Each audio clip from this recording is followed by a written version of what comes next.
Underneath the plateau of the excavations here in the city of Smyrna are these caverns and arches and rooms, which are all a part of the ongoing excavation of this ancient city. In fact, you may hear some clanging and banging in the background as the work proceeds. But being down here reminds me of the second weight of tribulation that was placed on the early church in this ancient city. As Jesus said, I know not just your poverty, but that you are slandered by the Jews of the synagogue of Satan. This made life very tough for the early Christians, this slander. It gives whole new meaning to that sticks and stones will break my bones, but names will never hurt me, because these names really hurt the early Christians.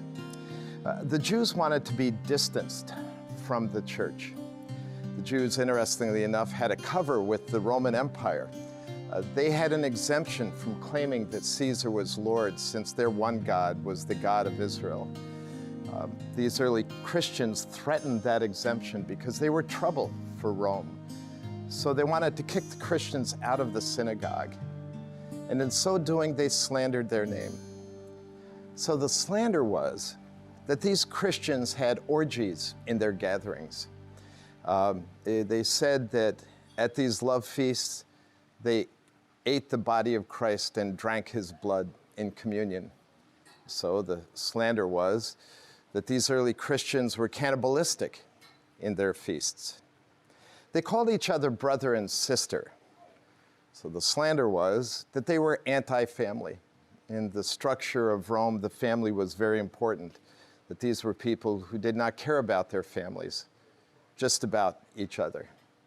Well, it was those kinds of things that caused additional pressure, that marginalized the Christians, that alienated them, that made them a despised subculture.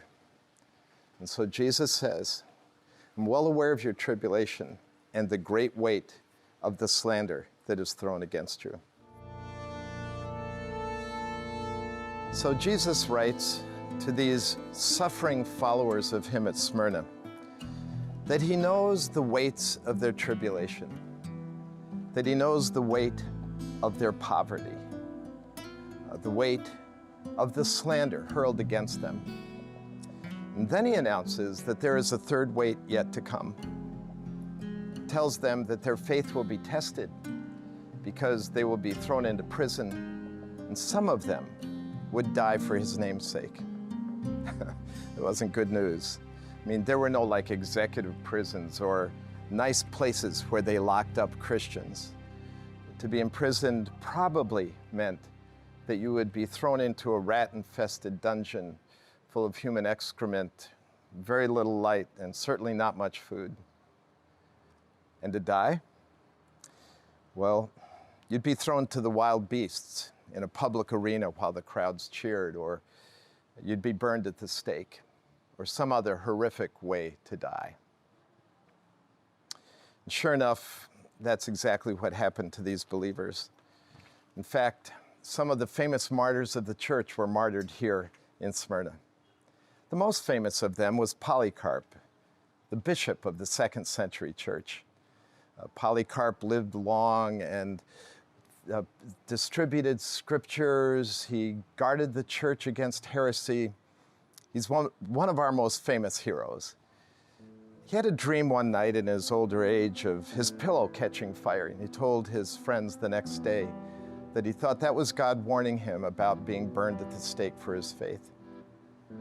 And sure enough, the proconsul of this area of the Roman Empire sent guards a few days later to get Polycarp and bring him before the proconsul. Polycarp welcomed them in, and he had his servants prepare a meal for them. Said, just wait, let me feed you. And he said, could I have 1 hour to pray? And he went apart and prayed for an hour, and in that prayer there was so much energy and passion that the guards heard it, and their hearts became guilty for why would we extinguish a life in a man like this? But faithful to their duty, they hauled him before the Roman leader. The Roman leader, looking at this old man himself, wonders, how can I put this man to death? And he pleads with Polycarp to deny his faith. And Polycarp made that famous statement, He said, I have served my master for 86 years. How can I now deny his name? So the proconsul, in anger, said, I'm going to throw you to the wild beasts. He said, you can do whatever you want. I will not deny Jesus Christ. So they stacked up the wood and made a stake to burn Polycarp to death. Normally they would nail people to the stake so they wouldn't move. Polycarp said, you don't need to do that. Just tie my hands. I will not move. And they lit the fire. Legend has it that a wind came along and literally swept the fire away from Polycarp like a sail full of wind, and he didn't die.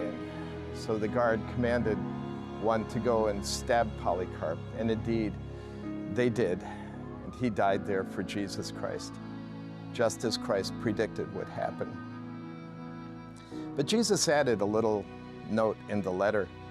He said, these tribulations will only last for 10 days, which was a metaphor in those days of just a short time. And then he said, after these are over, I have something special for you. See, I think life is a lot like a feature-length film. We freeze frame it in Smyrna with the poverty and the slander, the imprisonment and the death of these Christians. If that's all you have, you're in total despair. Why wouldn't you deny the name of Christ? But there's more. And Jesus Christ is the executive producer. And at the end of the film, there is great reward. And Jesus adds that at the end of the letter.